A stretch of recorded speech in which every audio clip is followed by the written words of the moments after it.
C'était le week-end de la Libération. Le samedi 3 juillet, puis le dimanche 4, 150 000 personnes se sont pressées dans les aéroports de Zurich et de Genève. Toutes n'ont pas pu décoller en raison du chaos généré par les grands débuts du pass sanitaire.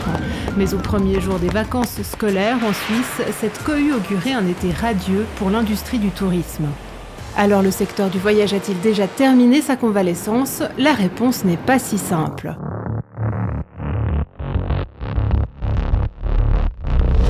Commençons par l'année 0. En 2020, les arrivées internationales de touristes ont chuté de 74% par rapport à l'année précédente. Le secteur du tourisme dans son ensemble a lui perdu 1 300 milliards de dollars.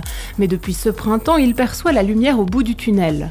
Ceux qui avaient été privés de voyage ont vu les destinations de vacances se rouvrir les unes après les autres. Pour l'Italie, l'Espagne, la Grèce, le Portugal ou l'Égypte, il n'était pas question de revivre un été comme le précédent. Le bilan, il est meilleur que prévu. Dans les compagnies d'aviation européennes, le nombre de passagers a atteint 65 à 70% du niveau de la dernière année normale, c'est-à-dire 2019. Les chiffres sont similaires pour les vols internes aux États-Unis. EasyJet a prévu entre juillet et fin septembre d'augmenter ses capacités de transport à 60% des niveaux d'avant-pandémie, alors que jusqu'ici celles-ci avaient été plafonnées à 17%. Enfin, en Espagne, deuxième destination touristique mondiale derrière la France, 4,4 millions de touristes sont venus en juillet. C'est 78% de plus qu'en 2020, mais moins de la moitié des 9,9 millions de personnes enregistrées en 2019. Les grands absents de cet été, ce sont par exemple les Britanniques, mais aussi bien sûr les touristes intercontinentaux, comme les Américains et les Asiatiques. Leur absence a également été remarquée en Suisse. Non seulement ils représentent en temps normal un cinquième des nuitées hôtelières, mais ils sont aussi les plus dépensiers. Un Chinois dépense en moyenne 380 francs par jour. Un Indien, un Indonésien ou un Américain entre 280 et 310 francs. Un Britannique, 210 francs. Ceux qui sont venus cet été, les Français, les Allemands, les Belges ou les Suisses, se limitent eux à 140 francs par jour. Malgré les signes de reprise qui se multiplient, les destinations et les compagnies aériennes n'osent pas faire de prédictions trop optimistes. Idem du côté des marchés financiers.